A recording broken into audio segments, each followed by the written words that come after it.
First, I'd like to introduce my daughter, Jillian.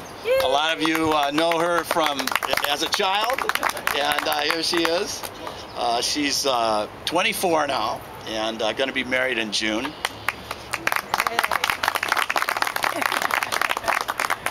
I picked this beautiful site, Bruce's Beach, because for my announcement, because it was the site of discrimination against blacks during alcohol prohibition in the 1920s.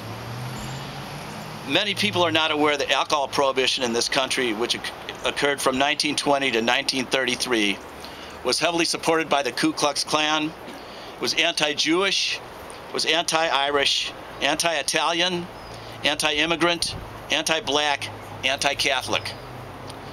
It took 80 years, but in the last decade, Manhattan Beach historians uncovered the history of this park and rededicated it as Bruce's Beach in honor of the Bruce family, noting that friendship, goodwill, and respect for all begins within our boundaries and extends to the world community. Several years after alcohol prohibition ended, law enforcement people looking for new work targeted a different group of immigrants, Latinos, by prohibiting marijuana in 1937.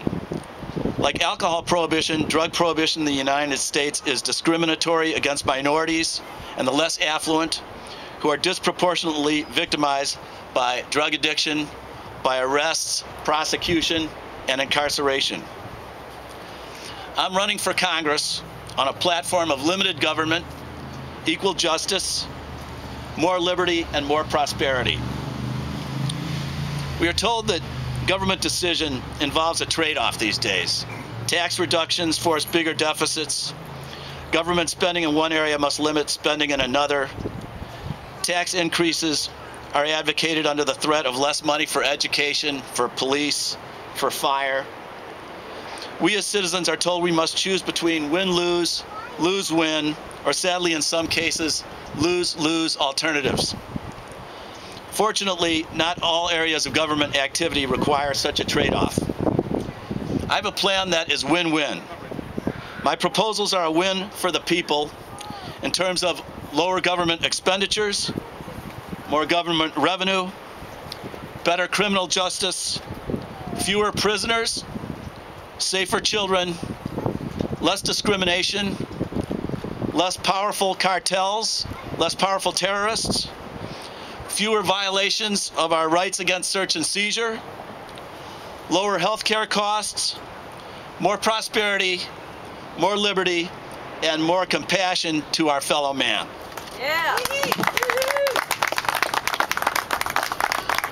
Some of you may be aware that as a proportion of population, America incarcerates 5 times more people than Britain, 6 times more people per capita than China, 6 times more people per capita than Canada, 8 times more than France, 9 times more than Germany, 12 times more than Japan. Spending per prisoner in California is about $50,000 a year. Huh. Never have people been incarcerated for so little. How can we justify such costs?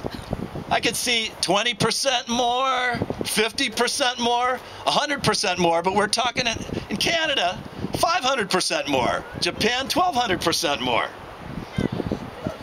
Perhaps our lawmakers enact too much legislation without considering the bureaucratic enforcement, prosecution, and incarceration costs.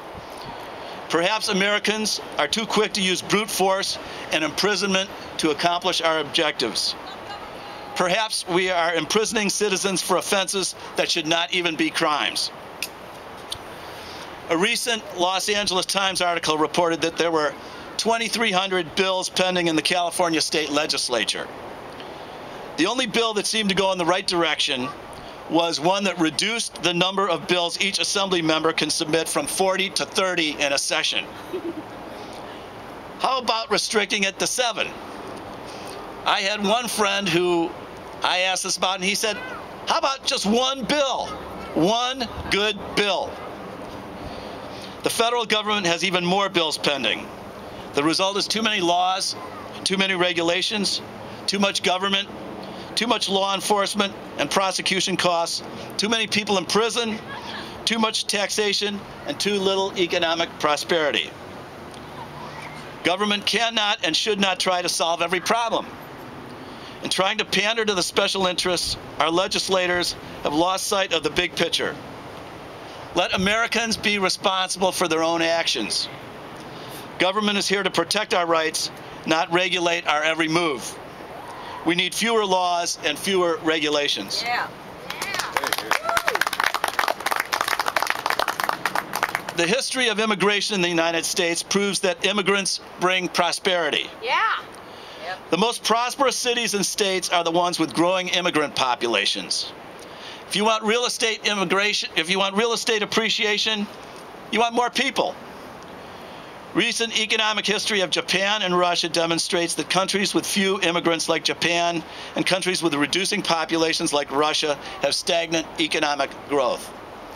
By the way, I applaud the efforts of the United States to help out the Japanese in their crisis.